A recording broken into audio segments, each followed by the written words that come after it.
Welcome back to Well, That's Interesting, the absolutely speechless yet intrigued edition. Okay. Here's the thing.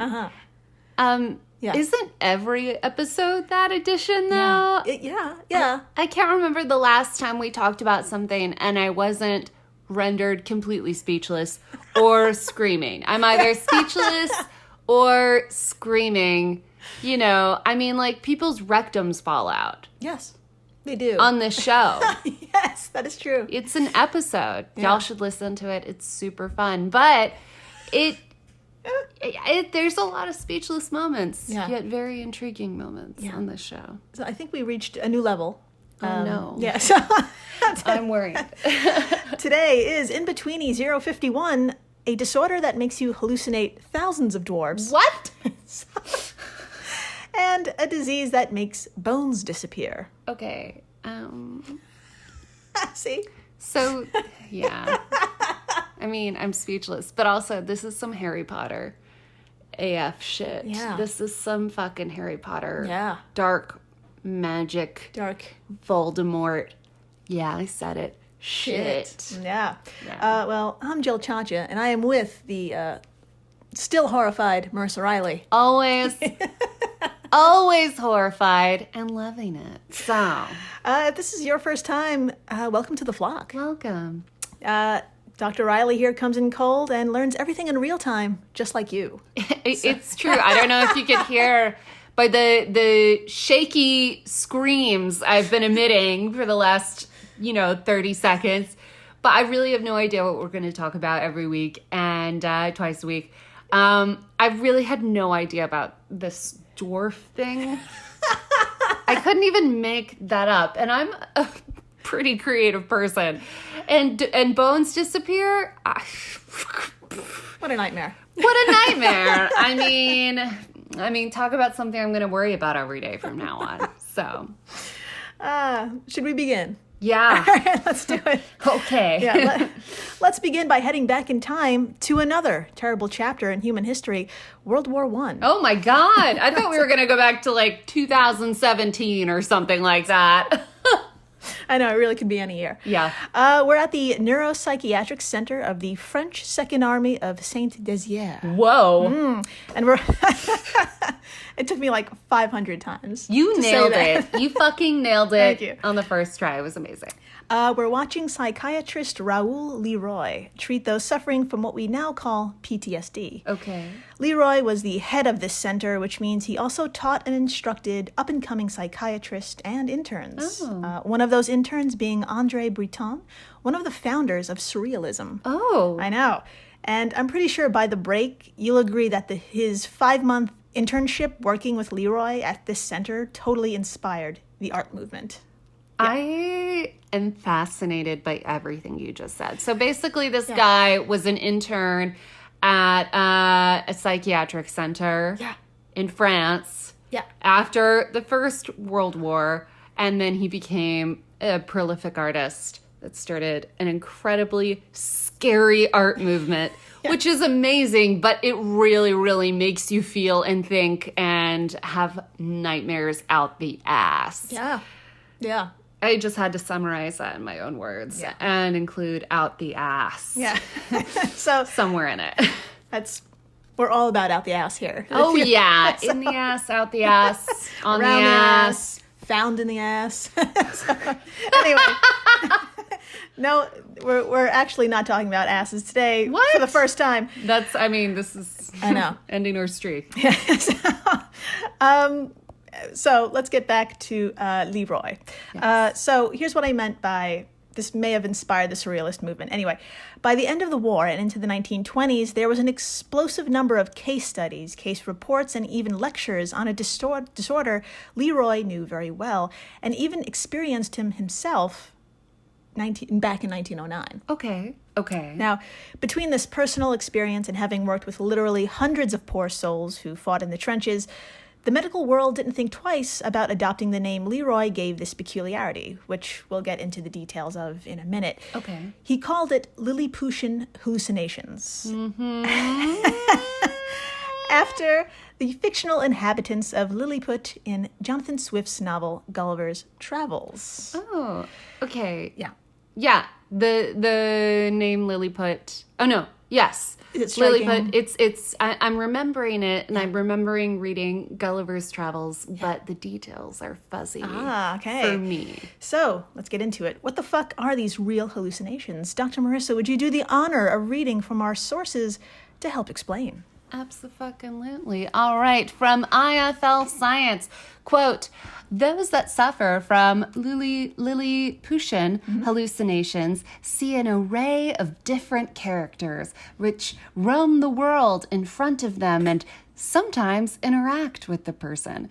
But this is no small gathering. These figures appeared in their thousands, and in some cases, even millions, standing at an average height of just 9 inches. These figures could be present for just a few seconds or decades. Quoting, end quote, quoting the study, Leroy's Little People, quote, the figures involved tiny men, women, children, gnomes, imps, or dwarfs, often strikingly dressed as harlequins, clowns, dancers, soldiers, peasants, mandarins, caftan wearers, and so on. End quote. My mind is blown. Jill. Yeah. What? Yeah, many questions. What? Why? Why? I'm sort of bummed to say I can't relate to this at all. This has never happened to me. Yeah. And I've had a few mental illnesses from time to time. Yeah. Mostly just panic attacks about going outside. Yeah. But never thousands or millions of gnomes. Yeah. What? Yeah. Seeing tiny clowns or being surrounded by dwarves is already horrifying. But good news, it can become even more so. What?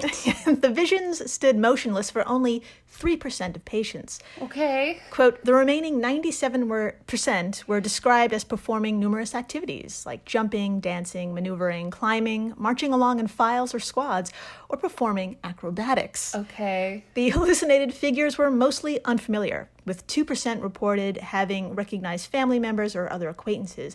1% involved Lilliputian autoscopy, which is seeing a miniature version of oneself. Oh. For example, there was one case where the patient recognized a tiny version of himself sitting in a horse-drawn carriage with his equally tiny mother. So there's something going on there. Wow. And another case involving a woman who saw herself as a tiny figure, 2 feet long, wrapped in a green bundle on the floor. End quote.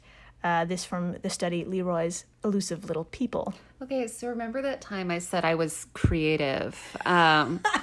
I was wrong. I am not creative at all. I've never hallucinated anything this goddamn interesting in my life. And terrifying? I've never seen myself as a tiny elf person in a horse-drawn carriage with my mom. That's just never happened to me.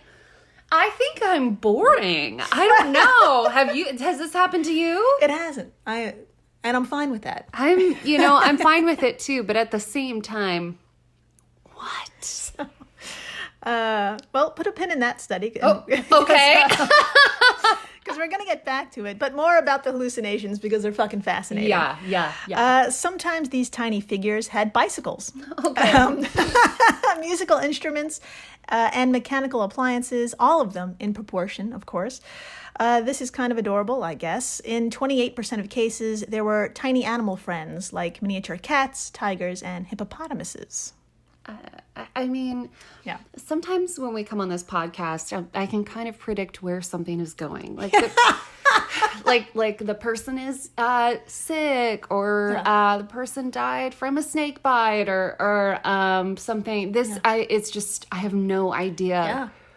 I just have no idea. Speechless, right? I am speechless and so entertained and intrigued. Wow.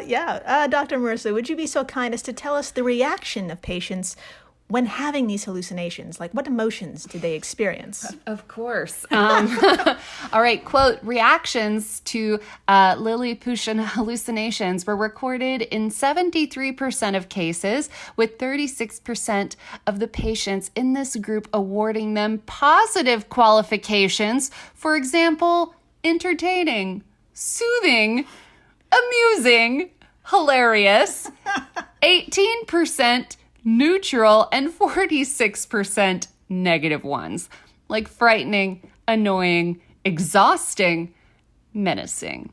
6% qualified them as threatening, and 8% perceived physical aggression, ranging from electrical shocks to being hit over the head with a club. Mm-hmm.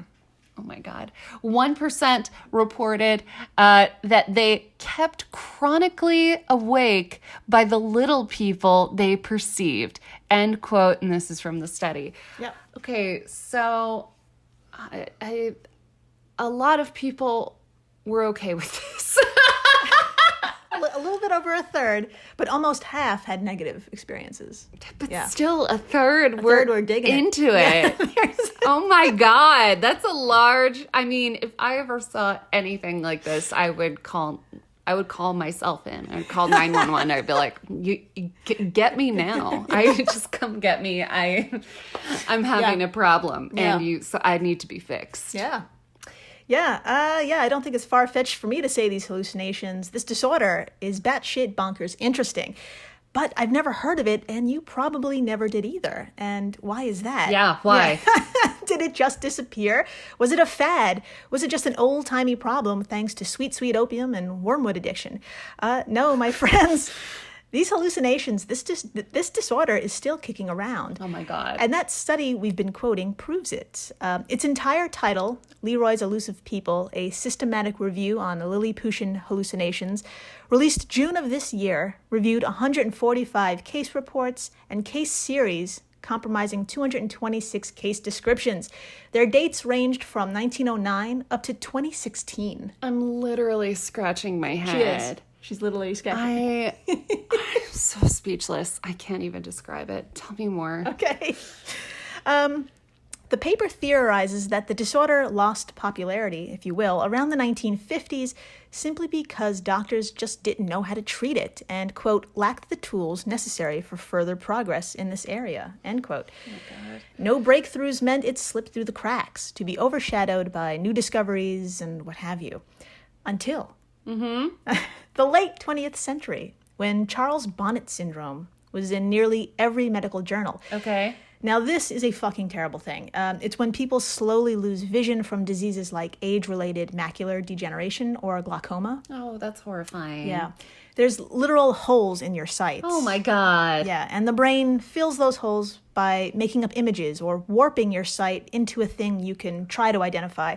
Needless to say, what you see around you becomes terrifying creatures or landscapes. That is so scary. Yeah. So if there is like a hole in my vision, I will fill it with a dragon or something. Yeah, your brain will just like populate something. Yeah. It'll like autofill, and no one ever likes autocorrect because that's fucking awful. It's rude. For a long time, my phone actually autocorrected gay to fat.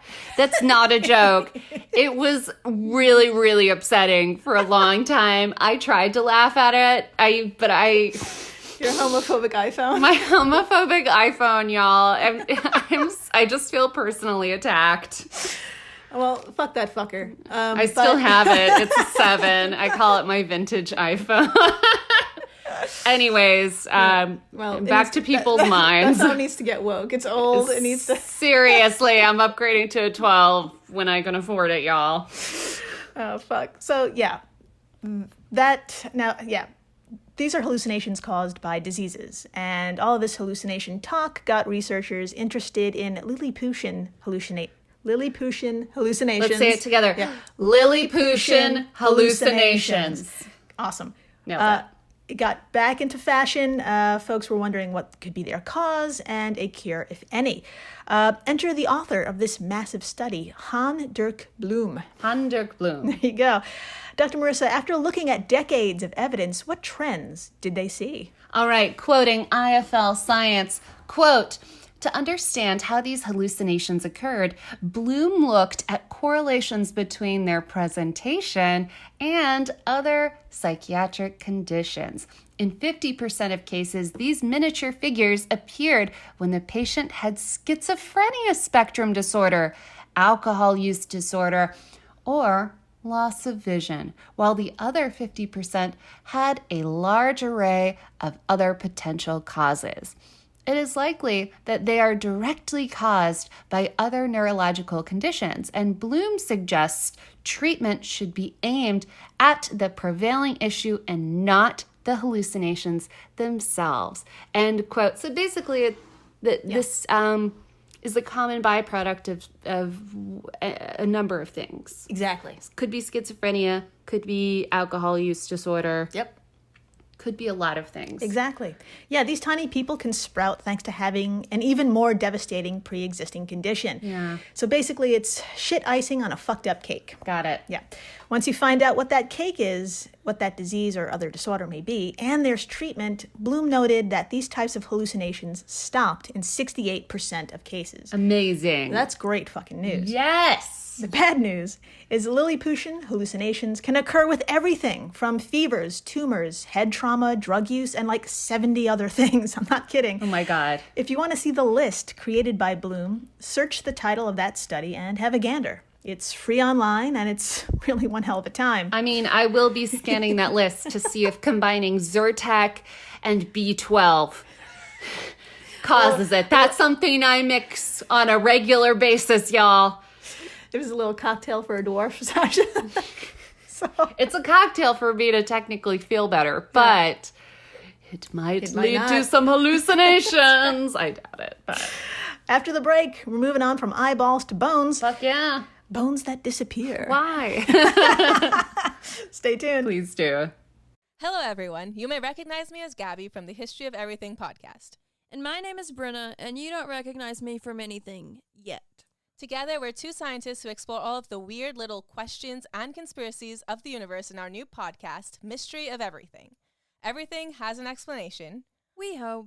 That is what we're here to figure out. We will dive into the science behind many popular conspiracy theories, such as vaccines causing autism, flat earth theory, and was the moon landing fake? And if so, why the heck would anyone even do that?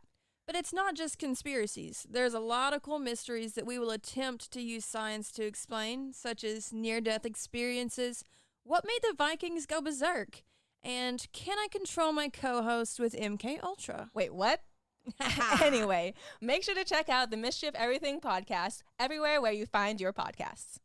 We're the All Creatures Podcast. Each week, Angie and I explore and share amazing details about the many animals we share our world with. Plus, Chris and I are both PhD scientists and educators. So we do the deep dives in the scientific research and then come back and share what we learn in a fun and casual way. We also speak with other scientists, animal experts, activists, and many other conservation enthusiasts from all over the planet. So you can find the All Creatures Podcast wherever you get your podcasts.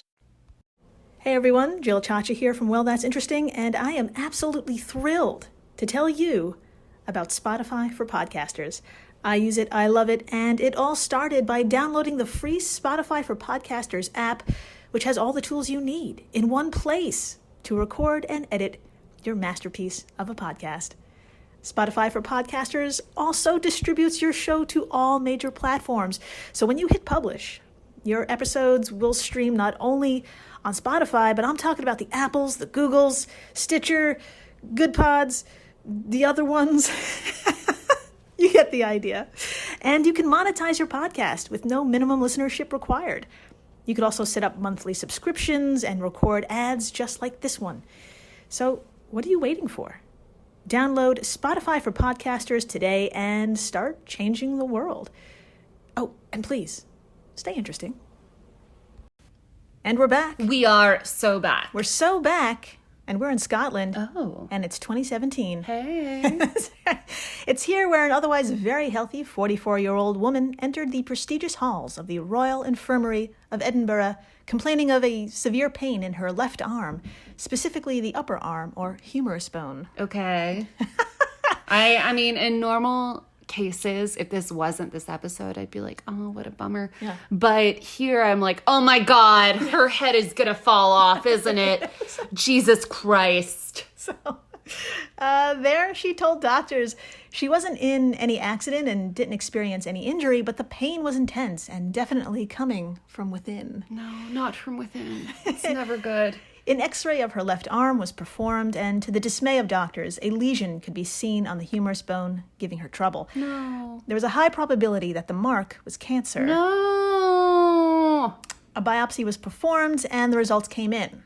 You guessed it, the results were inconclusive. Ah. Yeah, so which is kind of good news because that means it's not cancer, but there's no answer as to what is causing the pain. Anyway, 2 fucking months pass, and the pain is ever present. No. And it reaches an unimaginable level, and she returns a second time hoping more tests can be done revealing what the fuck is going on. Yeah, what the hell? Yeah. Sure enough, another x-ray was performed and an MRI. Okay. And when you know it, not only was there another lesion, but a fracture. You guys. Yeah. A fracture that the patient couldn't explain. Like, there were no standout events in her life that would break an arm. Like, she could only say maybe she tripped at some point, but nothing alarming enough where she said, like, oh, shit, I better, like, get this checked out.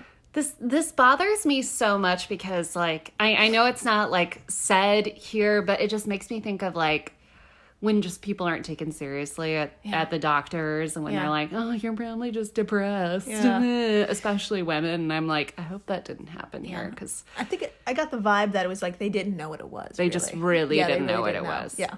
Yeah.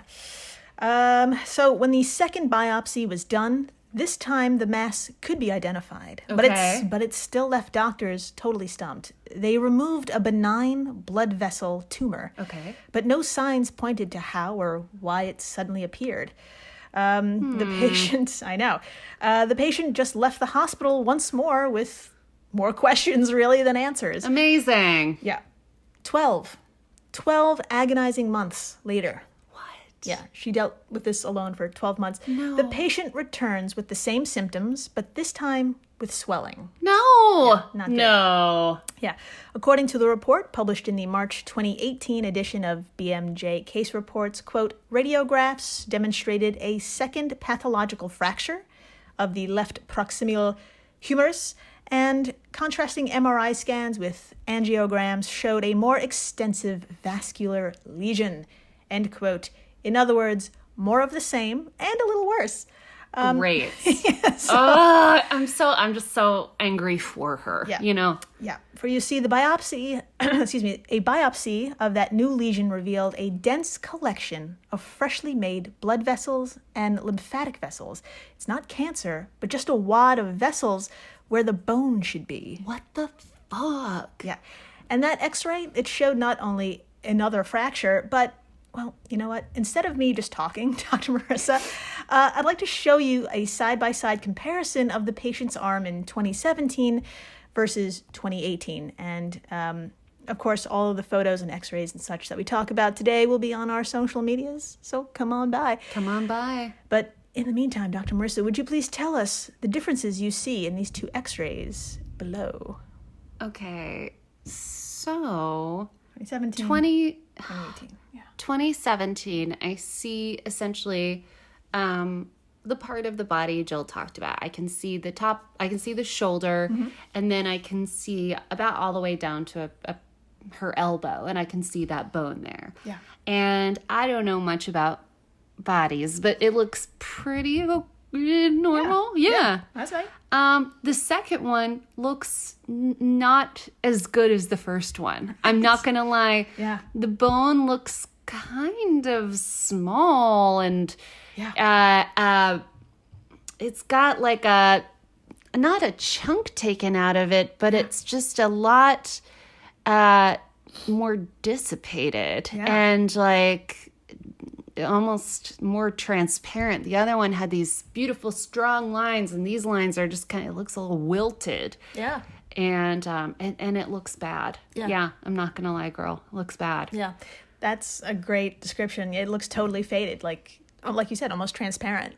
Yeah. It's fucking crazy. Yeah. It looks like someone took a nail file and just kind of like scrubbed at the bone for too long. Yeah, everyone think of that. Yeah, everyone just think about that while you're getting into bed tonight. About a nail file on a bone. Good times. It's faded, and that means bone reabsorption. Now, alarmed by this, doctors hauled ass, performing a CT scan of her chest, abdomen, and pelvis, and thankfully, everything else was totally normal. What? This bizarre incident was centralized to her left arm. Okay. Now, that's the good news. Oh, no. The bad news is that doctors were beginning to believe this may be a case of Gorham-Stout disease. Oh.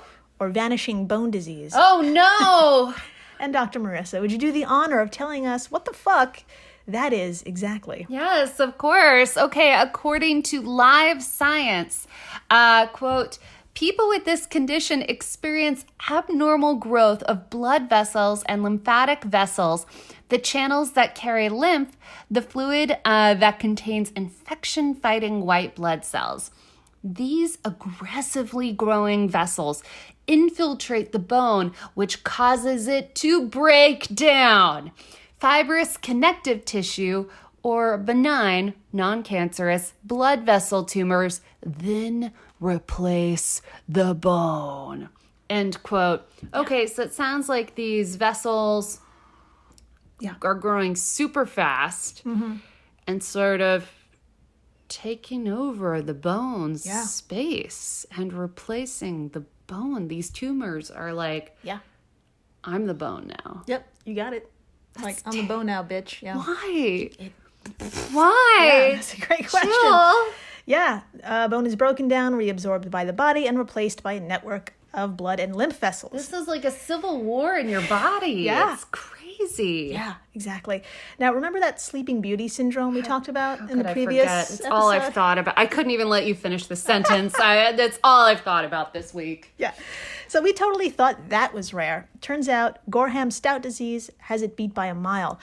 Only 64 cases have been reported in all of medical literature. Oh my God.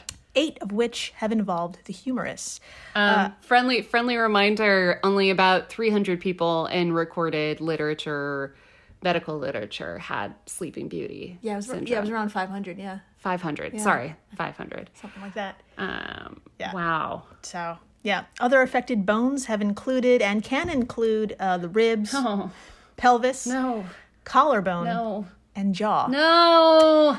There were even cases where the skull and spine were affected, and that's just fucking awful as fuck. It's horrifying. Because that could lead to paralysis or even death. Yep. Good news, because GSD is so rare, there's no cure either. Great. But doctors do have the glory that is modern medicine. And it's a vast, there's like a vast array of options to slow or stop the progression. Got it. According to the National Institute of Health's Genetic and Rare Diseases Information Center, some therapies include surgery to remove the affected bone areas, radiation to prevent the disease from spreading, and biphosphonates, which are drugs that prevent bone loss. Oh, okay. So they can't cure it, but they can sort of treat it a little bit. Exactly. Got it. Yeah. As to how and why it even starts, you guessed it, the exact cause of GSD is unknown. Of course. According to rarediseases.org, quote, no environmental, immunological, or genetic risk factors have been identified. Fun. Most cases occur randomly for no reason. Good to know. Could happen to you. You could be one of the lucky, you could be the 65th person. Right. Lucky number 65. It could happen to me right now. Sometimes, just as mysteriously as it starts, the disease improves spontaneously. Love it. Without treatment, says the Genetic and Rare Diseases Information Center. Now, if you're wondering what happened to our patient, well, Dr. Marissa, I'd like to show you her arm at 15 months and at 18 months after identifying her condition. Oh, no. Okay. This is 15 on the left and 18 months on the right. Okay. 15 months looks real bad. 15 months looks terrible. The first picture you saw, it was like the bone was represented by these sort of, to very simply put it, thick lines, thick white lines. Yeah. And here, these lines are thin. The bone looks almost transparent. It looks like it's kind of like awkwardly faded in different areas, patchy. And then at 18 months, it just is withered. It looks broken. It looks there's just these sort of faded holes in it. Yeah. It's really awful. Yeah. There are some areas that are a little denser than the X-ray at 15 months, and I don't know if that's new bone growth or if that's just an accumulation of vessels instead. I'm not really sure. I can see it towards the elbow. Yeah. Sorry to touch your computer. Towards the elbow, it does look a lot thicker. So Yeah. that's very interesting. So the case study didn't mention what her treatment option was. I really don't know how she's doing. I don't know if it stopped. I don't know if she lost the arm. I have no idea. Yeah. So to end on a high note, there's actually super good news on the horizon for people who may have this disease or bone cancer in general. After removal of some or all of a diseased bone, one day soon, doctors will be able to 3D print material that could replace the missing area. Thus, no need to amputate full limbs. That is so fucking cool. It's so fucking cool. That's so fucking cool. I love the cool things people are doing with 3D printing. So to explain it all, I'm just going to show a video clip from 9news.com.au. Please enjoy their wonderful accents and this really inspirational story about, the future of fucking bones. Fuck yeah, I love a bone future. That sounds weird. I'm sorry. Here we go. Every step Louise Wheeler takes is a small victory over cancer. 5 years ago, she was diagnosed with a sarcoma, a rare tumour in her left shin. During prolonged treatment, including chemotherapy and surgery, she lost her knee joint and part of her tibia bone, but doctors saved her leg.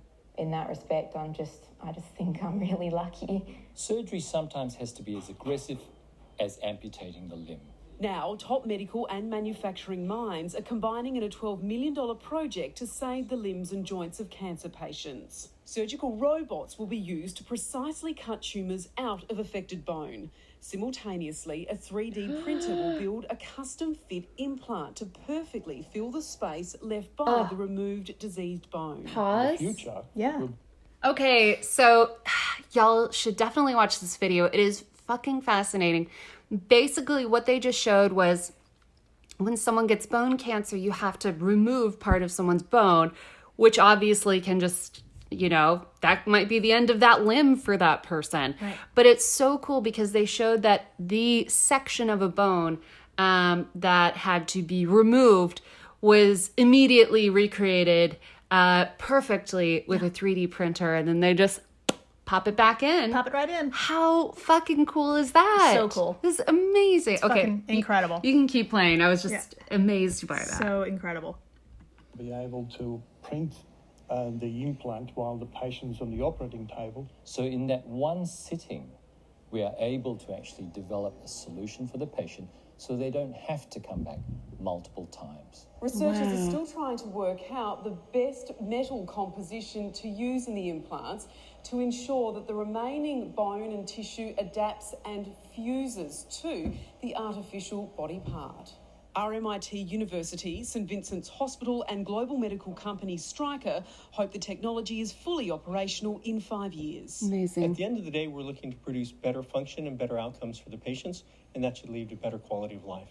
In the meantime, this survivor and devoted mum urges the community to get behind Socket to Sarcoma, a support group raising awareness of bone cancer.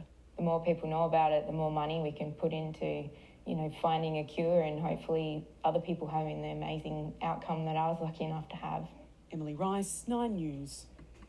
Amazing. So in case you didn't catch that, in case you didn't catch that, because I didn't realize it at first, while the person is on the operating table, they're using that 3D printer to make that piece. Yeah. At the same time. At the exact same time they're taking it out.